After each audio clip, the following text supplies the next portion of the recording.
Muy buenas tardes a todas y a todos, comunidad de la Escuela de Historia, al personal docente, a los coordinadores, al público en general, personal administrativo, personal de servicios, estudiantes y público. Les damos la más cordial bienvenida a esta actividad. Es la lección inaugural de inicio del segundo semestre 2021 en un contexto difícil. Estamos en el segundo año de pandemia, pero pues tenemos que continuar con nuestras actividades académicas. Les damos la más cordial bienvenida. Tenemos para hoy una conferencia muy importante y vamos a empezar con las palabras y un mensaje del director de la Escuela de Historia, el doctor Ángel Valdés Estrada. Bienvenido, doctor Valdés. Muchas gracias. Buenas tardes, compañeras y compañeros.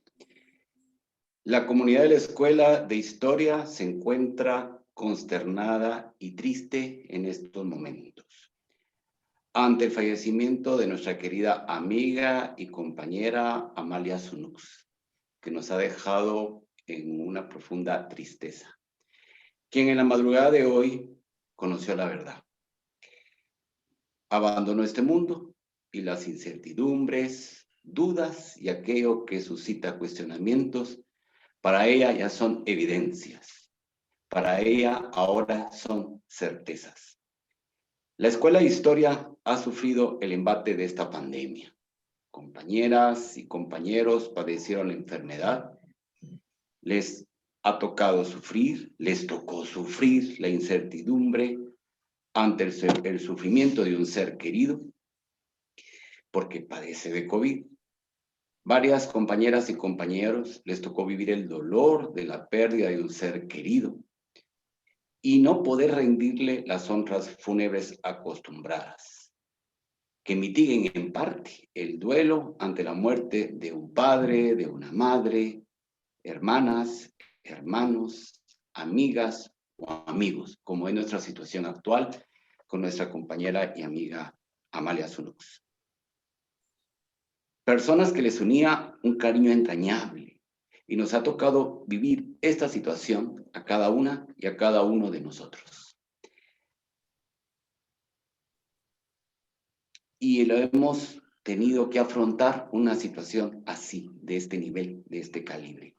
Hoy, al inicio de este segundo semestre del 2021, día de la lección inaugural, día que era propicio para sentir la alegría del retorno a las aulas, de saber que estábamos iniciando un semestre que para muchas y muchos de ustedes era el último semestre, en fin. Cuando se tiene esa ilusión, hoy nos toca vivir el dolor de la partida de una amiga muy querida. Y como comunidad de la Escuela de Historia nos está tocando llevar este dolor, este vacío, esta falta, esta ausencia.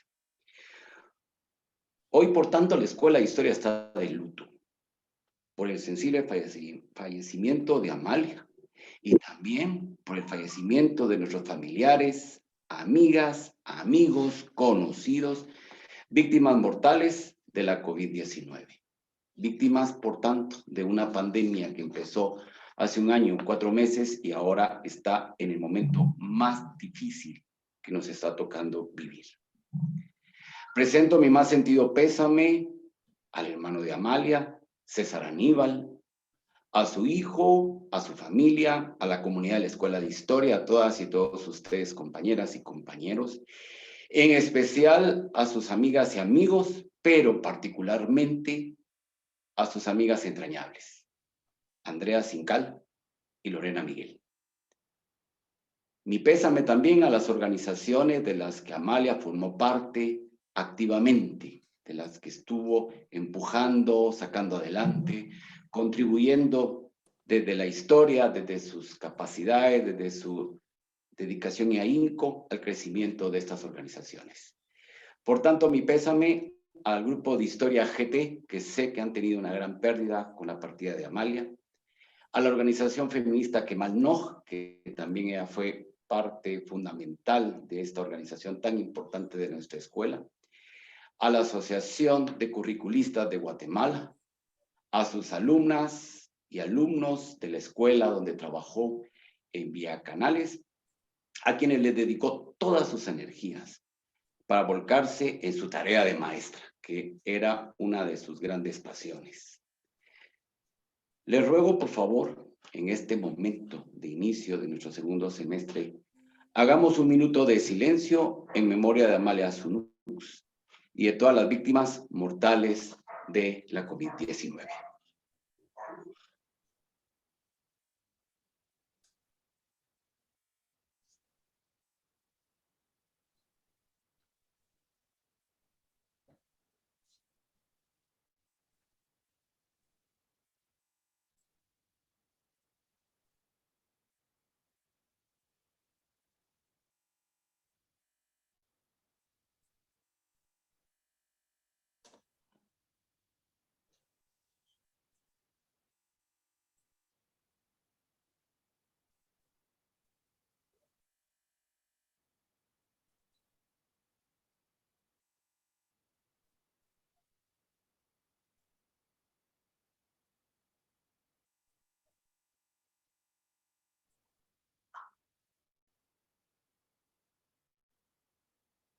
Muchísimas gracias.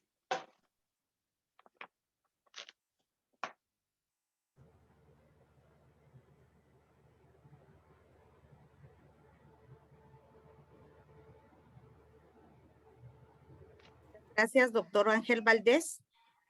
Presentamos ahora al doctor José Edgardo Cal Montoya, coordinador del Instituto de Investigaciones Históricas, Antropológicas y Arqueológicas, quien continuará con el programa y presentará a nuestro invitado para la tarde de hoy. Buenas tardes, gracias maestra Medrano. Es para mí un gran honor y placer también presentar al maestro Ricardo Danilo Dardón Flores, quien debo decir fue mi profesor en la escuela. Posteriormente fue mi jefe, ¿verdad? Y pues ahora somos colegas, ¿verdad? En el instituto. Me siento muy honrado de poder presentarlo.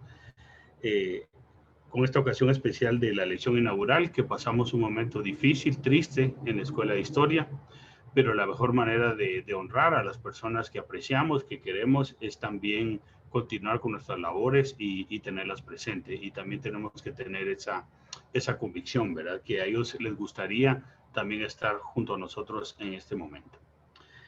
El maestro Ricardo Danilo Dardón Flores es licenciado en Historia por la Escuela de Historia de la Universidad de San Carlos de Guatemala y es maestro en Historia Latinoamericana por la Universidad Internacional de Andalucía, además de candidato a doctor en Investigación Social por la Universidad Panamericana de Guatemala. El maestro Dardón fue director de la Escuela de Historia desde el año 2004 hasta el año 2012. Fue también director del Centro Universitario de Santa Rosa de nuestra universidad del 2013 al 2014. Actualmente tiene la categoría de profesor titular 10 y imparte los cursos de Historia Universal 3 y 4 en nuestra escuela. Es también investigador titular de ese Instituto de Investigaciones Históricas, Antropológicas y Arqueológicas, y también dentro de nuestra universidad coordinó el área social humanística en la Facultad de Ingeniería de los años 2002 al 2004. Fue también coordinador de este instituto desde enero de 2018 a junio de 2021, y como parte de esta responsabilidad también fue editor de la revista Estudios y la revista Estudios Digital, que son publicaciones de este instituto desde enero de 2018 a junio de 2021. También tiene el título de profesor de enseñanza media en Historia y Ciencias Sociales por nuestra escuela. El maestro Dardón tiene una gran diversidad de publicaciones que toca distintos temas, pero en estas publicaciones pueden encontrarse una atención muy importante a la historia electoral, a la historia política, y yo diría que aunque no están incluidas aquí en el listado que nos envió amablemente el maestro Dardón, también la historia de la vida cotidiana, que fue parte de su tesis de licenciatura y que en aquel momento fue un tema bastante pionero, ¿verdad? Que no aparecía en las tesis de la Escuela de Historia, ¿verdad? Hacer un trabajo no solamente de historia de la vida cotidiana, sino de una región fuera de lo que es la zona central de Guatemala, como es el departamento de Escuintla. Las publicaciones más recientes del maestro Dardón son De la calidad de sangre a la calidad moral, Pecado de legitimidad, Los hijos de África y cambios a la medida del individuo, que publicó en este número especial por los caminos de la nación, de aportes a la docencia en conmemoración del bicentenario, publicación que estuvo bajo su cargo. Rebeldía ingénita del estudiante universitario y la revolución del 44, en aportes a la docencia, que fue otra de sus contribuciones. En estudios ha publicado Independencia y Cambio Cultural, de la calidad de sangre a la calidad moral, en la Universidad de San Carlos de Guatemala. El pueblo, visibilización de los sectores subalternos indígenas de Guatemala en la historia de la época independentista. 8 historias, revisión bibliográfica mínima en el marco de la construcción del objeto de estudio sobre el Estado Nacional en el altiplano guatemalteco.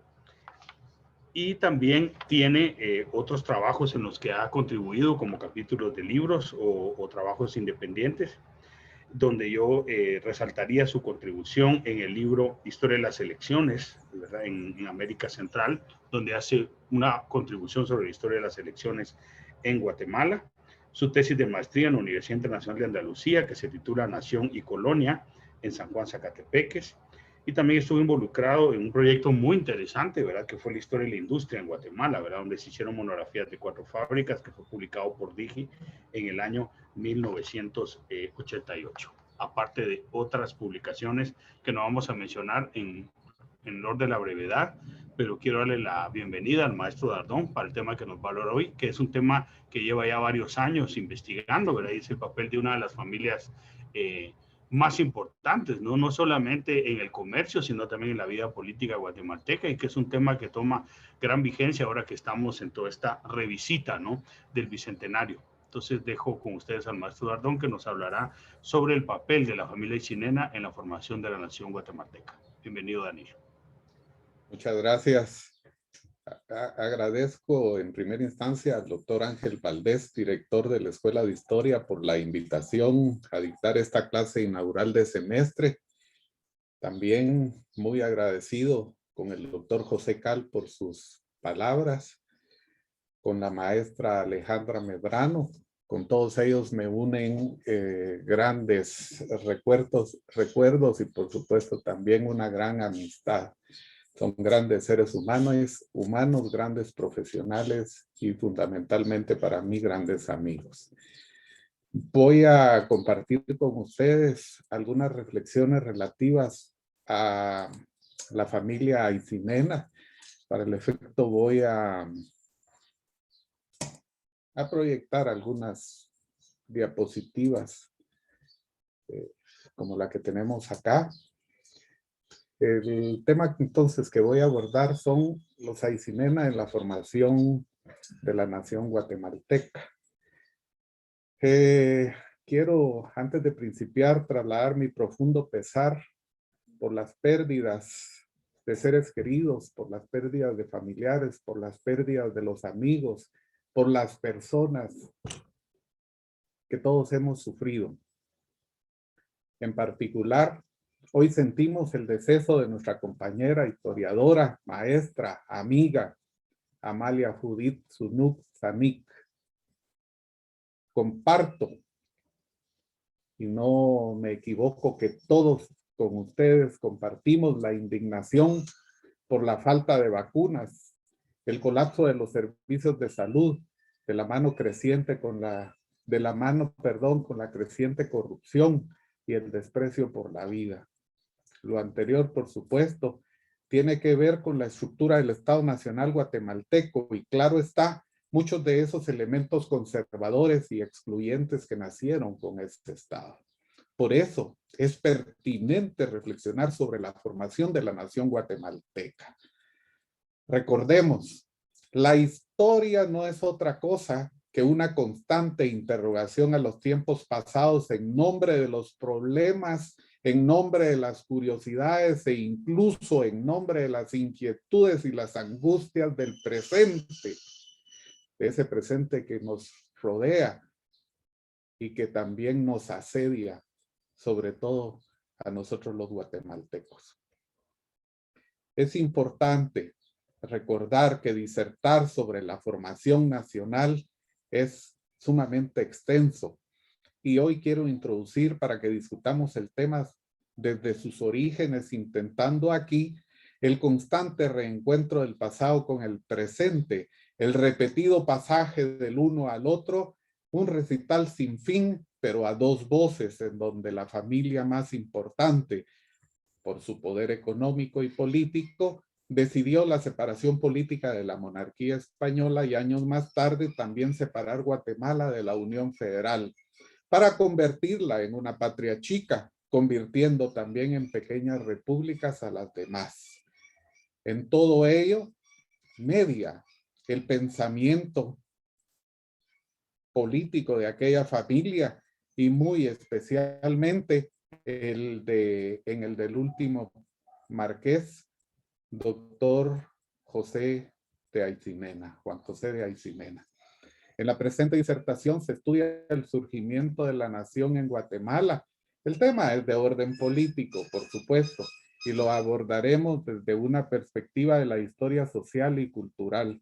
Tal planteamiento, desde su punto de partida, muestra una postura diferente a los de muchas historias, particularmente historias oficiales que en su afán de consolidar la nación y acrecentar el sentimiento nacionalista, como en todas las naciones se da, suele inventar mitos que, como conocemos, pues son los mitos fundacionales de las naciones. Los mitos son narraciones que se valen de algunos hechos reales para sostener argumentos que en su parte medular pues son incorrectos. Los mitos de la nación nos han mostrado el rostro de una Guatemala longeva, de orígenes muy antiguos, tan antiguos que traslada la sensación de haber existido siempre. De esa cuenta, en la parte que corresponde a sus orígenes, incluye la historia de la notable cultura maya. Así, con propósitos nacionalistas, los guatemaltecos son conducidos a imaginarse como herederos de aquel pasado que pervivirá con ellos y sus descendientes hasta siempre, porque supuestamente la nación es eterna. El sentimiento de amor que se le tiene al terruño hace olvidar que ninguna creación en su grandeza duró alrededor de 1000 años.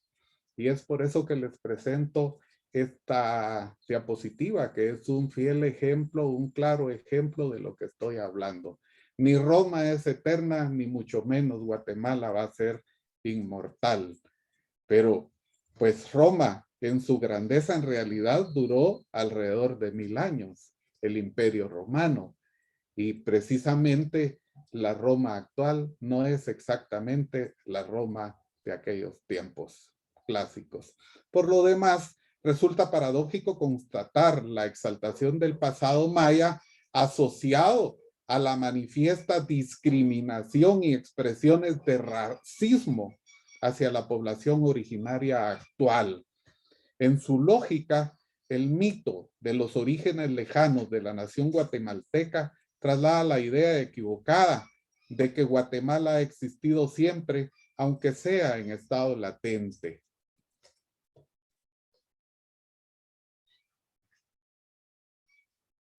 Y que la etapa del gobierno español reivindicado como colonial fue un breve periodo de opresión del que nos sacaron los próceres de la independencia. Para evitar equivocaciones es importante reconocer el proceso histórico que llevó a Guatemala a la conformación como nación en el siglo XIX. La independencia es parte del proceso político de su formación. Fue organizada inicialmente como República Federal con un ámbito centroamericano y distintos procesos políticos la llevaron a tener la configuración actual de patria chica. En su proceso de formación han participado distintos sectores de la sociedad. Sin embargo, la independencia, su declaración como república, fue realizada por las élites criollas en las que ocupó el papel dirigencial la familia Aycinena, que con sus intereses e ideología modelaron lo que denominamos una nación con características conservadoras. La nación, estimados compañeros y compañeras, es una forma de organización social moderna. La define Benedict Anderson como una comunidad política imaginada como inherentemente limitada y soberana. Explica Anderson, comunidad porque independientemente de las desigualdades y de la explotación, se manifiesta entre sus miembros un compañerismo profundo, todos los que se consideran parte de ella, y además se da en ellos y en algunos de ellos el espíritu de sacrificio. Los miembros de una nación, en algunos casos, están dispuestos a sacrificar su vida por ella, y eso es lo que nosotros llamamos nacionalismo. La nación también es imaginada porque aunque pequeña, los miembros de la nación jamás se conocerán entre sí. Sin embargo, en su pensamiento vive la imagen de su comunión. También es limitada, y es limitada simplemente porque tiene fronteras. Y finalmente también se imagina soberana, porque el concepto nació en la época en que la Ilustración y la Revolución luchaban por destruir la legitimidad del reino dinástico jerárquico, que pretendía destruir la idea de legitimidad del derecho divino de los reyes y sustituirlo por la idea de la soberanía que es otorgada por el pueblo. Por esto último surgieron las elecciones para garantizar que las poblaciones eligieran a sus representantes, y son un elemento fundamental de la modernidad política. En fin, la soberanía del pueblo se entiende como una garantía y emblema de esa libertad. Como se observa, y es importante destacar eso, el papel de la imaginación en el funcionamiento del pensamiento político moderno es fundamental. La población debe imaginarse en comunión entre los distintos sectores sociales y además debe imaginarse soberana, aunque no lo sea. Esa es una característica de las naciones modernas, la imaginación. Como se destaca, estudiar la nación y reflexionar sobre ella es importante. No basta con apuntar que no somos soberanos, que por supuesto que no lo somos, pero es importante entender por qué, a pesar de ellos, nuestra nación y otras naciones se definen como tales. En la presente disertación trataré de abordar, por razones de tiempo, 3 aspectos relacionados con el desencadenamiento del proceso de formación nacional en Guatemala. En primer lugar, la independencia como manifestación de la modernidad, de la cual la hemos hablado un poco. En segundo lugar, la forma en que ésta se hizo y los que la realizaron con su carácter conservador. Y finalmente, el del Estado Nacional que se construyó. Unas últimas consideraciones pretenden explicar por qué los criollos fueron quienes organizaron y dirigieron el proceso independentista y por qué la familia aycinena lo encabezó y planificó. Para ello, se buscan algunas respuestas en sus orígenes con Juan Fermín de Aycinena como migrante. En cuanto a la primera temática, independencia y modernidad, recordamos que las celebraciones de la Jura de la Independencia fueron abordadas y acordadas por el Ayuntamiento de la Ciudad de Guatemala el 16 de septiembre de 1821. La independencia se había declarado el día anterior.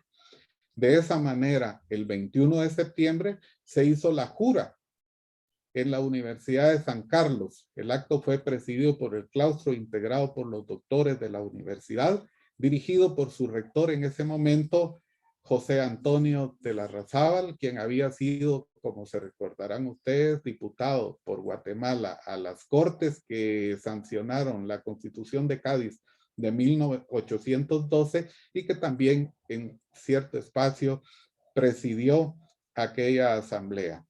2 días después, el 23 de septiembre del mismo año del 21, muchas personas congregadas en el interior de la iglesia catedral formaron parte de una imagen que oscilaba entre la seriedad tradicional de la ceremonia religiosa y la algarabía, estimulada por la fogosidad del discurso de José María Castilla.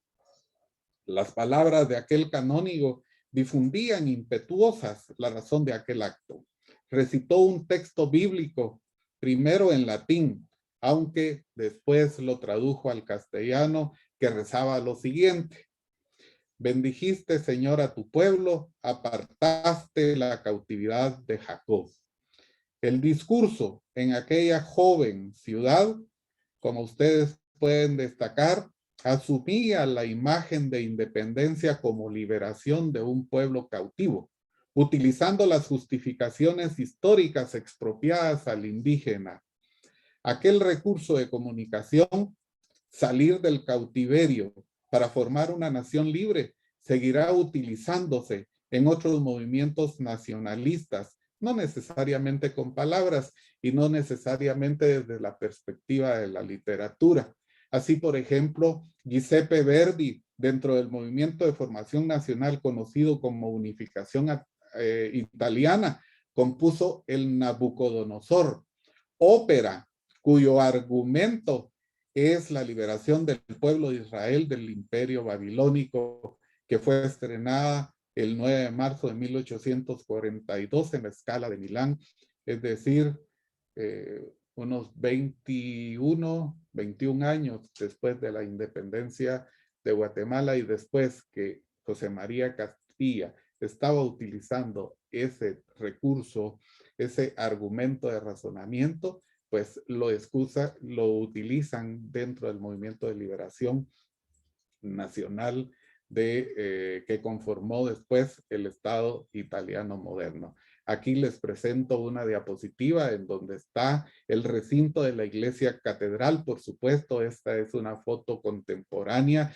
En aquella época no estaba el baldaquino que está al fondo, tampoco la cúpula es la misma porque esta se cayó para el terremoto de 1917 y 18 y fue reconstruida en su totalidad esa cúpula. Y del lado derecho les presento uno de los afiches que ya se mandaban a hacer grabado. Se ve claramente que es un grabado, muy probablemente un grabado en acero, ¿verdad? En donde se imprimieron todos estos afiches en donde se compartía la noticia de esta presentación del Nabucodonosor en la Scala de Milán.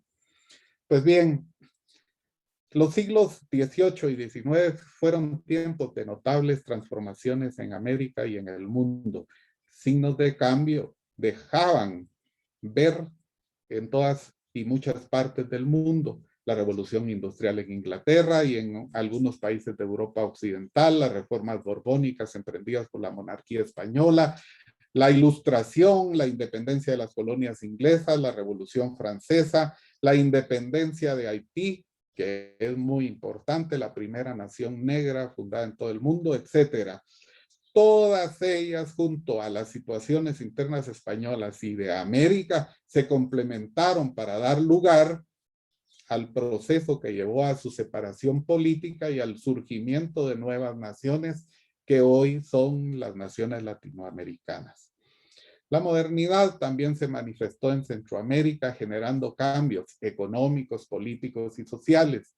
La independencia latinoamericana fue uno de los cambios políticos propios de la modernidad. El pensamiento ilustrado estuvo presente en los intelectuales de la sociedad centroamericana de la época de la independencia y se difundió por varios medios. Se difundió por los medios de la prensa, por las juntas patrióticas, por las aulas universitarias, en las tertulias, que eran estas fiestas de la sociedad que se hacían tomando café y otros aperitivos, en los mítines, en las homilías religiosas, etcétera. Por otro lado, es evidente que en tan solo 25 años, de finales del siglo XVIII a 1824, se observan también cambios a la medida del individuo. Uno, y muy importante, era el paso de la calidad moral exigido a las personas como calidades para desempeñar trabajos o para estudiar y graduarse aún dentro de la Universidad de San Carlos, Real y Pontificia en aquella época. Esto precisamente constituyó un paso adelante hacia la hacia la meritocracia. La Ilustración fue una corriente de pensamiento como otras, pues tantas que han surgido y que hay, como la fisiocracia, como el marxismo, como el liberalismo, etcétera. Pretendía alcanzar el conocimiento mediante el uso de la razón, con el propósito de transformar la realidad, así como parte de transformación política de principios del siglo XIX en América Latina. La Ilustración fue utilizada como un instrumento por los promotores de la independencia, un instrumento intelectual, un instrumento con ideas, con razones, con justificaciones. El movimiento ilustrado impulsaba, por ejemplo, la noción de soberanía del pueblo como principio de un gobierno legítimo, la presencia de constituciones escritas para evitar gobernantes que actuaran fuera de los intereses del pueblo, para evitar dictadores, un sistema de elecciones a partir del cual el pueblo delegaba su soberanía a personas electas que iban a gobernar en su nombre, lo que a su vez requería de la aparición de personas especializadas en política, y es así como surgen los políticos y también los partidos políticos. La cuestión de la soberanía del pueblo fue un factor fundamental para los movimientos independentistas. Como se recordará, durante la mayor parte de la época del dominio español, el rey poseyó la soberanía. El rey fue el soberano, el rey fue el que tuvo el poder. De él emanaban las leyes, las acciones de gobierno y también la justicia. Con la Ilustración, en teoría, el pueblo la asume y delega. Si anteriormente el rey fue el soberano por la voluntad de Dios, así se entendía, pues de acuerdo esto con el derecho divino, en adelante, de acuerdo con la Ilustración, la voluntad del pueblo sería entendida, tomada, tenida como la voluntad de Dios. El pueblo entonces pasaba a ser el soberano. En fin, la Ilustración, además de proporcionar justificaciones para la separación o independencia, también mostraba aspectos fundamentales para conducir el Estado. Pese a los títulos nobiliarios de fieles y muy leales otorgados por el gobierno español a los criollos guatemaltecos, el 15 de septiembre de 1821, representantes reunidos en una junta general proclamaron la independencia de Guatemala, con marcada tendencia conservadora. Conservadora en el sentido de los pocos cambios que produjo. El carácter conservador de la nueva nación igual se observa en los gobiernos encabezados por el Partido Conservador o por el Partido Liberal. Igual de conservadores los dos. Así los criollos principian a ser de su patria una nación. El cambio aparentemente rápido y abrupto, en realidad no lo fue, es decir, el cambio de los criollos fieles a los criollos independentistas, que fue aparentemente rápido y abrupto, en realidad no lo fue. Severo Martínez Peláez nos recuerda que la independencia materializó la vieja aspiración criolla de gobernar, surgida con la aplicación de las leyes nuevas en 1542. Los criollos, explica Martínez Peláez, no tenían en sus manos el gobierno de la provincia, tampoco todas las fuentes de riqueza, ni controlaban a los indígenas en forma absoluta, que finalmente era uno de los aspectos más valiosos y más preciados por los cuales se motivaban los criollos para construir esa nueva nación. Lo anterior no ocurrió, por supuesto, sino mucho tiempo después con la independencia, que fue en efecto la toma del poder por ellos, es decir, por los criollos.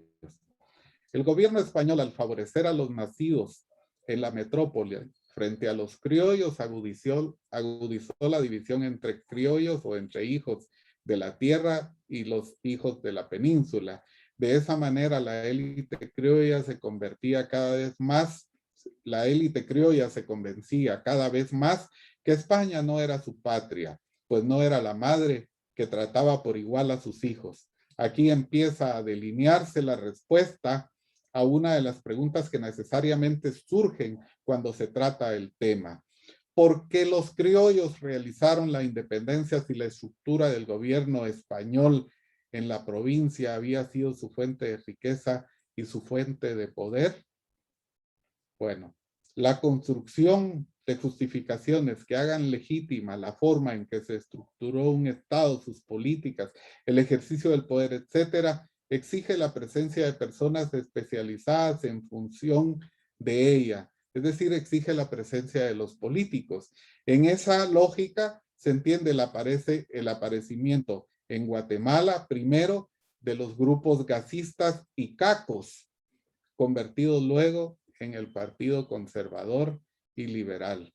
Los criollos fueron, recuérdense ustedes, hombres asustados, temerosos por las guerras de castas.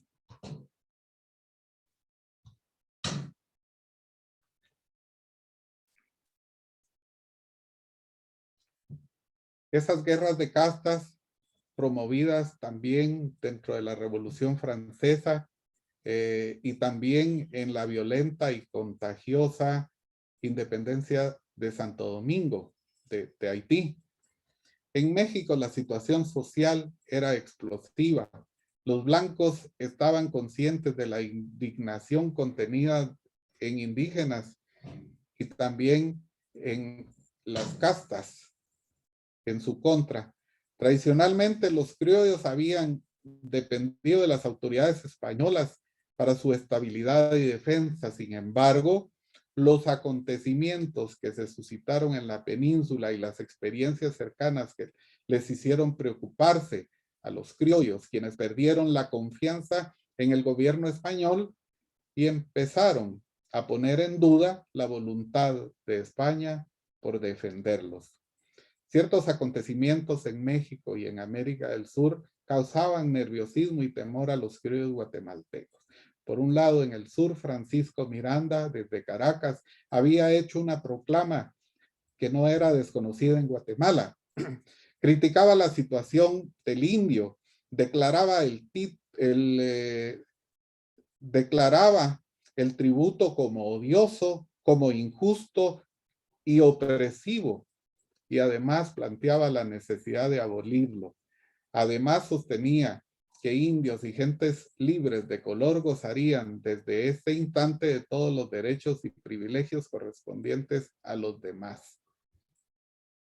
Como se observa, la proclama independentista de Miranda había tomado la opresión del indio como bandera política para justificar la lucha.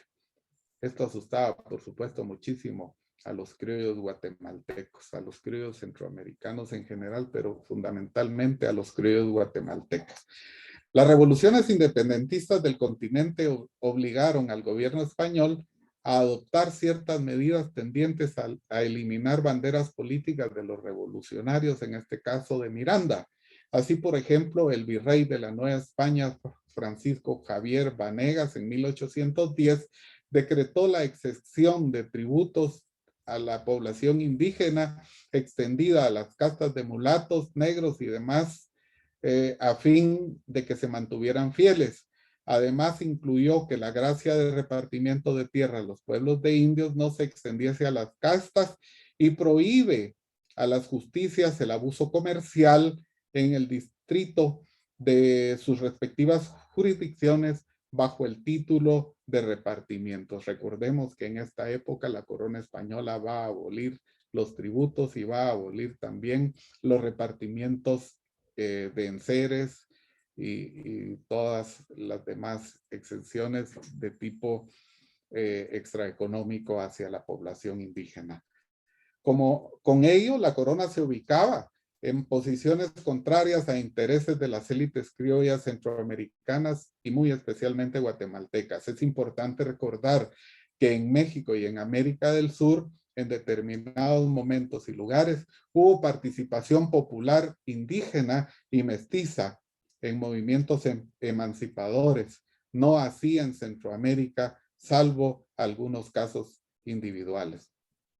Como siempre, entre elementos de una misma clase o grupo social, se ubican distintas tendencias.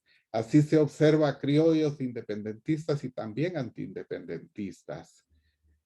En Centroamérica, ambos, de manera general, rechazaron cualquier intento de proclamas radicales, de proclamas revolucionarias y sobre todo de proclamas con participación popular. Pese a las diferencias expuestas, se puede identificar un objetivo político común entre estos criollos. Y ese objetivo era conservar la estructura del régimen anterior en la nueva nación. Esa era uno de los propósitos más importantes para generar la construcción de la nación criolla. Sobre lo anterior, es ilustrativo el texto del Acta de Independencia. En ese texto no aparece una sola vez la palabra libertad o la palabra república, de donde se infiere que la separación se consumó por hábil y oportuna conversión de sus sectores dirigentes y privilegiados como un prudente antídoto a las proclamas radicales. Esta fue una conclusión que dio Townsend Escurra en 1958 en uno de los trabajos que hizo por aquellos años.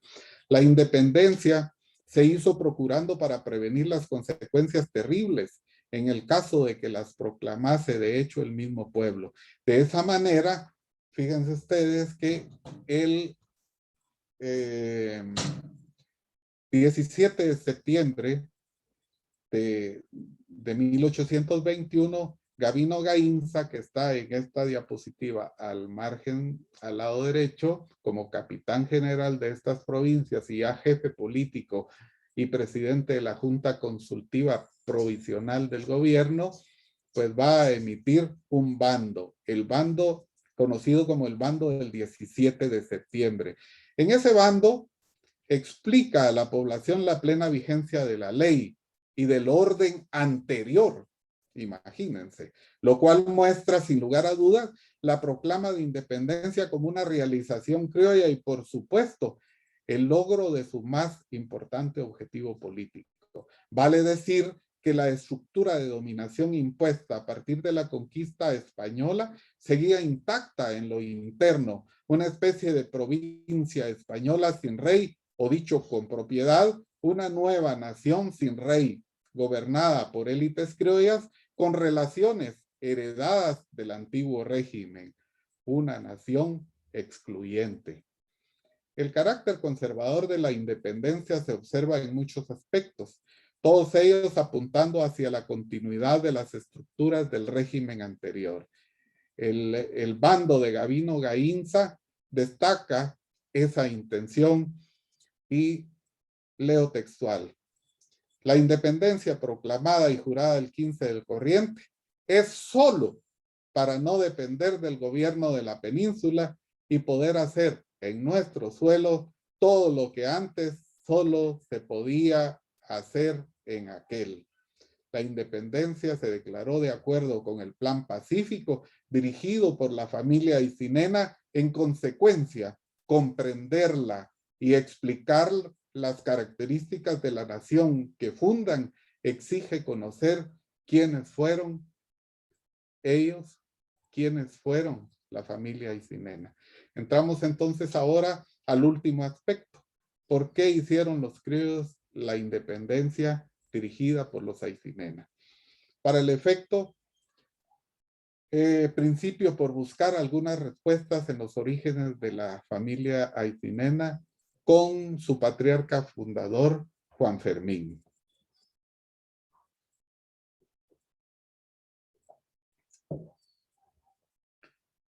Ana Zabalza Seguín es una historiadora navarra. Hace un par de años fue autora de un artículo, de un libro muy interesante que se llama Navarra y algo así como Navarra y la colonia en Centroamérica. Ella se preocupa por identificar algunas características relacionadas con el viaje de migración y los motivos por los cuales salió Juan Fermín de Aycinena de Navarra.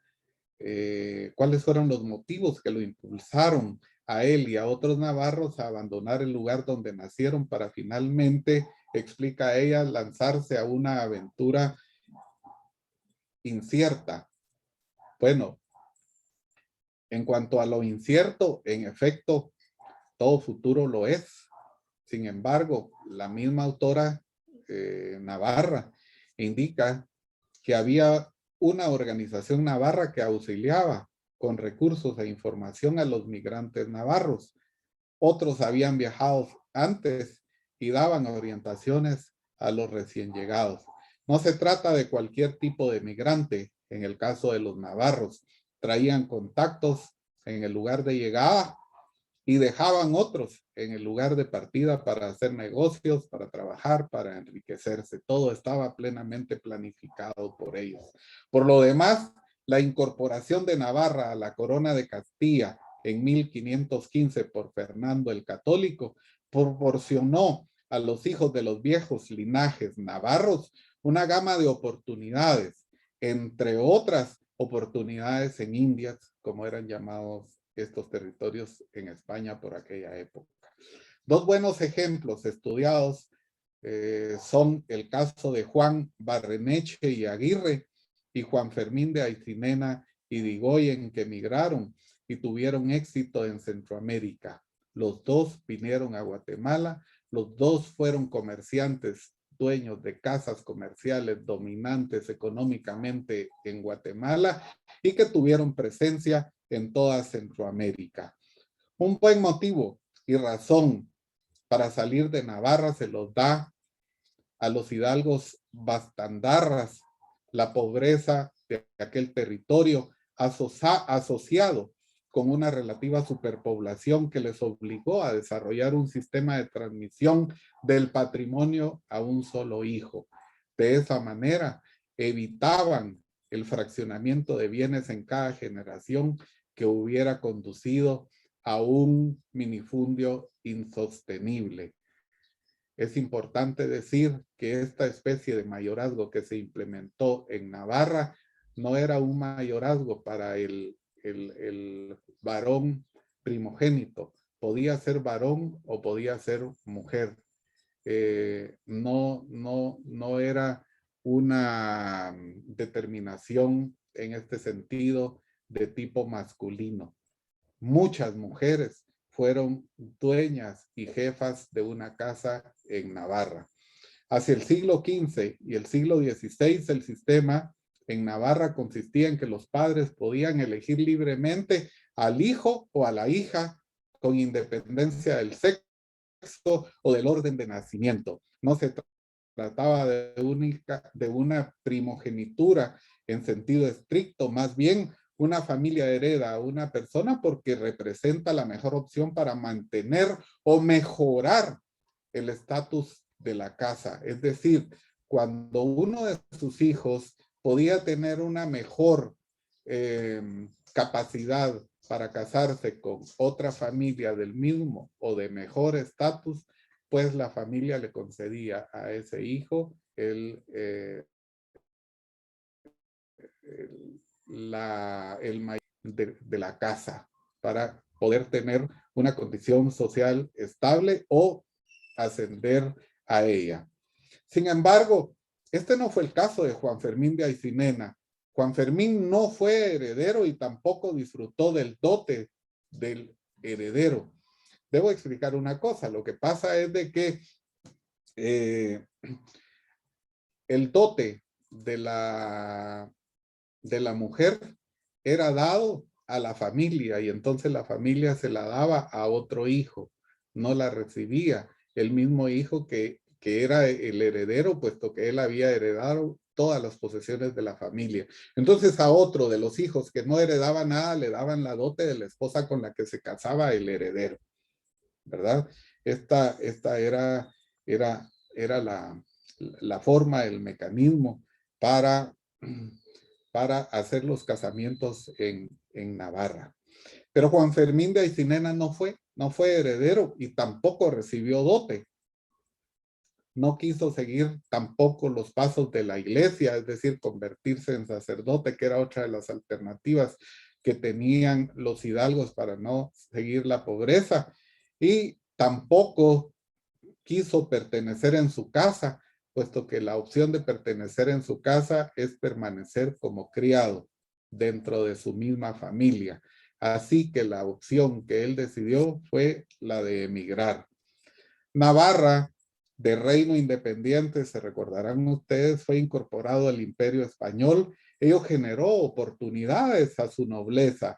De esa manera, los hijos de los nuevos linajes de Navarra, forjados en el enfrentamiento y finalmente pacificados, como Juan Fermín de Aycinena, un hidalgo sin porvenir en Navarra, sin proponérselo, encontró la puerta abierta a las posibilidades que le brindaba el Imperio Español. José Milla y Vidaurre nos da un retrato del comerciante navarro en la persona de Andrés de Urdaneche. Ustedes recordarán esa novela tan preciosa, Historia de un Pepe, de José Milla y Vidaurre, en donde uno de los grandes propietarios de una casa comercial en la Nueva Guatemala de la Asunción, pues le denominó Andrés de Urdaneche. Urdaneche, digamos, un apellido navarro. Y en la ciudad de Guatemala se asentaron pues varias gentes de por aquellos lares. Y entonces, en ese libro, Historia de un Pepe, José Milla hace una descripción acerca de ese comerciante navarro, que bien puede ser la descripción de Juan Fermín de Aycinena. Dice lo siguiente, así lo describe Milla: era alto de cuerpo, enjuto de carnes, de fisonomía grave, que indica un carácter frío y reservado. Aunque no contaba 60 años, parecía mucho más anciano. Tal vez ocultos pesares habían minado la existencia de aquel hombre tan insensible y tan duro. Al parecer, quizás tenía, como cualquiera otro, una historia que conoceremos algún día, debiendo contentarnos por ahora con estas indicaciones generales. Así entonces describía Milla, o hacía Milla esa descripción. No es posible entonces afirmar que Milla haya descrito al primer marqués de Aycinena. Sin embargo, comerciante y financista, debió haber sido disciplinado, de carácter frío y además reservado. Sin duda tenía una historia oculta que hoy, a diferencia de Milla, nosotros sí conocemos. La vida que dejó atrás, sus años de vida precaria en la juventud, con sus quereres humanos y el amor a la tierra de sus padres, de su sangre que quedaron atrás. La intensa lucha por sobrevivir, el trabajo, las limitaciones, la salida con todo y lo incierto que ésta suele ser. Aquella mirada fija, fuerte, seria y profunda, bien puede ser producto de la exclusión necesaria de hijos que no pudieron ser herederos ni gozar de dote.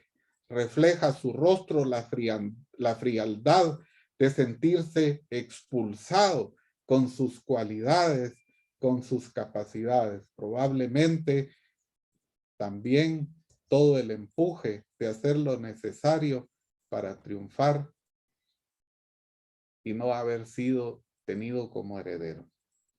El migrante navarro tuvo dificultades y facilidades. Entre las dificultades se destacan aprender una lengua completamente distinta cuando se incorporan al Imperio Español bueno, todavía en la actualidad Navarra tiene su propio idioma, ¿verdad? El catalán. Entonces, estos navarros no tenían como lengua materna el español, el castellano. Tenían como lengua materna el catalán de su tierra.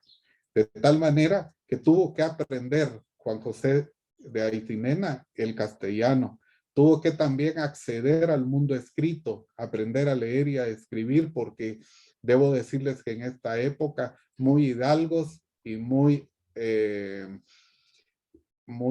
llenos de riqueza podían haber sido las personas. Sin embargo, estudios sobre la época nos revelan una gran cantidad de personas analfabetas. El mundo español de aquella época era particularmente analfabeta. Debió conocer también los usos comerciales, las mercancías en medidas nuevas para ellas, las dimensiones gigantescas y los productos exóticos, otras maneras de relacionarse con los demás, el trato con desconocidos, el ambiente cosmopolita de los puertos comerciales. Algunas facilidades la proporcionaron los paisanos ya situados en las distintas escalas de la ruta. Aquella ayuda explica el establecimiento de una fundación en Siga. Siga era el pueblito rural de donde venía Juan Fermín de Aycinena, y entonces él hizo una fundación para dotar a ese lugar de una escuela de primeras letras junto con otros paisanos, entre ellos otro radicado en Guatemala como era alguien de apellido Mayora. Juan Fermín contó con las ayudas económicas de la casa, también con información, es decir, con la casa Aycinena, y también contó con información para dónde dirigirse dentro de la inmensidad del imperio. En este punto adquiere particular relevancia la Real Congregación de San Fermín de los Navarros, uno de los miembros de la casa Aldecoa a la cual pertenecía Juan Fermín. Era miembro de ella y es fácil advertir que pudo ayudar u orientar de alguna manera a Juan Fermín para emprender el viaje. Finalmente, el estudio del migrante peninsular a la América se entiende también conociendo su punto de partida. Las redes que facilitan la información, los medios para el viaje, los lugares en donde se encuentra con otros que llevan más tiempo establecidos. Surge aquí la idea de realizar luego, por parte de este servidor, una investigación sobre el papel de los navarros en la construcción del país Guatemala. En Guatemala encontraron lo que en Navarra les faltó, destaca Ana Zabalza.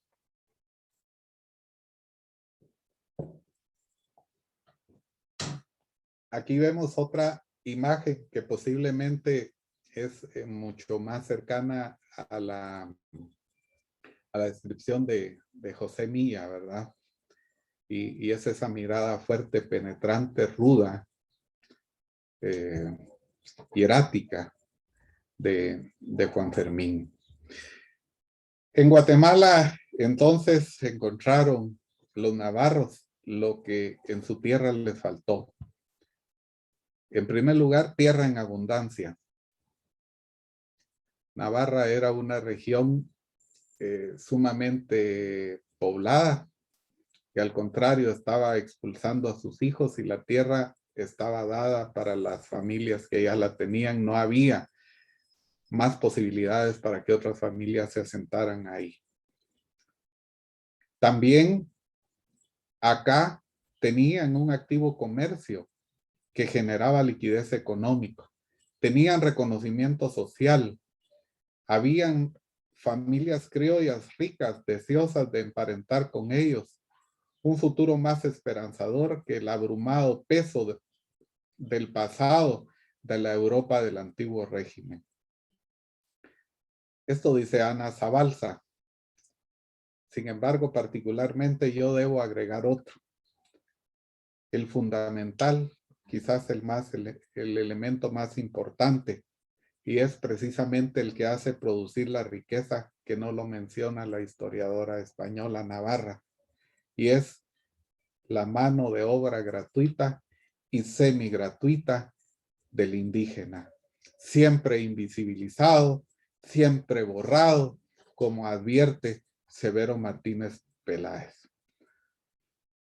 Para finalizar, a manera de conclusión, voy a dar algunas consideraciones finales muy breves, relacionadas por qué hicieron la independencia los criollos. La familia Aycinena fue la promotora del Plan Pacífico de la Independencia, proclamándola en la ciudad de Guatemala el 15 de septiembre de 1821. Una pregunta importante sobre los promotores de la independencia es la siguiente: ¿por qué la hicieron?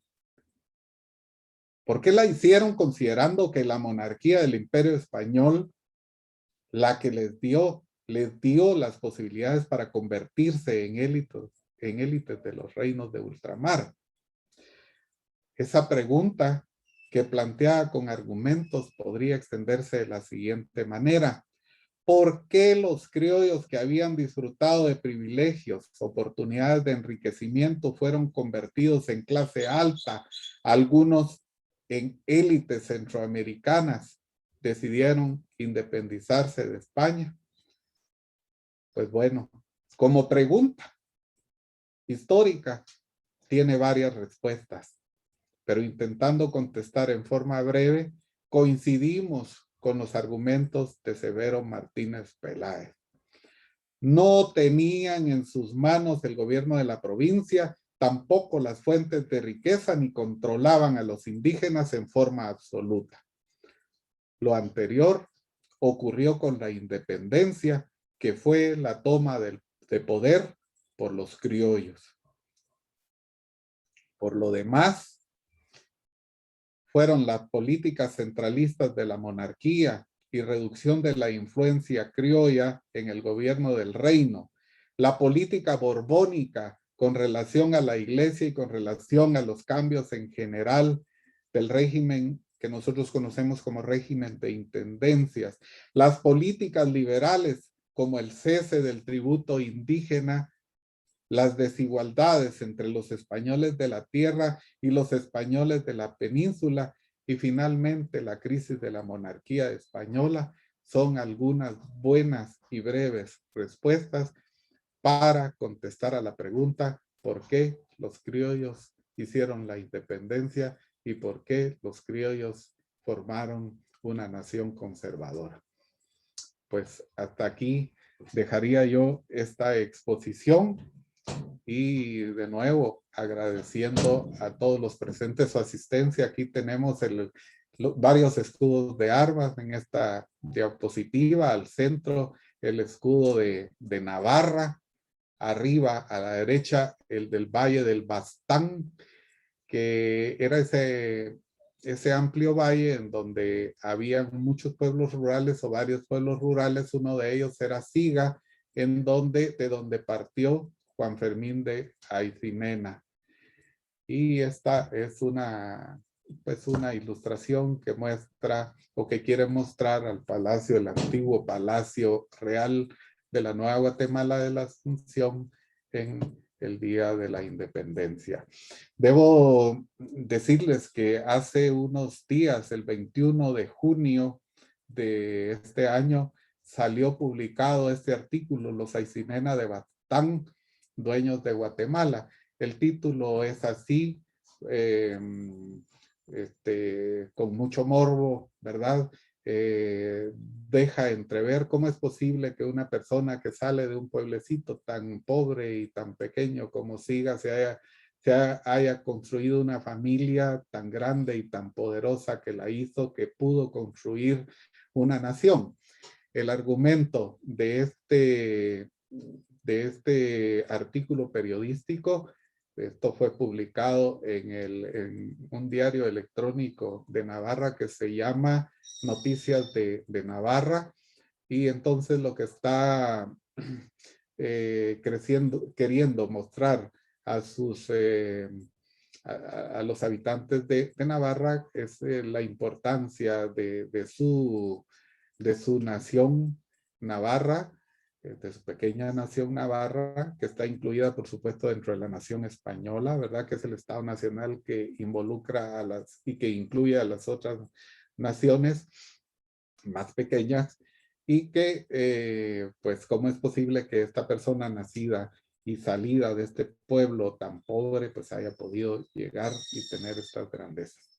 Todo, por supuesto, tiene sus explicaciones, ya hemos dado nosotros muchas de ellas, pero el contenido del artículo es además interesante porque menciona cómo utilizaron entonces esas redes familiares y además la estrategia matrimonial para poder ubicarse socialmente y para poder tener dentro de las relaciones sociales todo ese espacio político y de relaciones que son importantes para favorecer los negocios. Yo pues únicamente me queda agradecerles a todos y a todas por su presencia, por su paciencia al escuchar esta presentación de lección inaugural. Así es de que muchas gracias.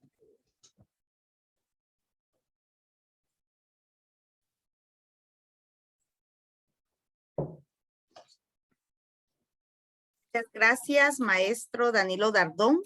Una felicitación en nombre de la Escuela de Historia. Tenemos aquí en Facebook, por donde se transmitió la conferencia en vivo, muchos mensajes de felicitación, de agradecimiento. También tenemos muchos mensajes dando las condolencias a la familia y amigos de la compañera Amalia Sunux, como señalaba el director de la escuela en su mensaje al inicio de la conferencia. Así que vamos a cerrar nuestra actividad con un mensaje y un diploma que le hemos preparado. El director de la Escuela de Historia va a hacer entrega de al maestro Danilo Dardón. Felicitaciones, maestro Dardón. Muchas gracias, Ale. Muchísimas gracias, maestra Alejandra Medrano. Muchas gracias, maestro Danilo Dardón, por haber aceptado el dar la conferencia inaugural de este segundo semestre. Y felicitaciones por su exposición.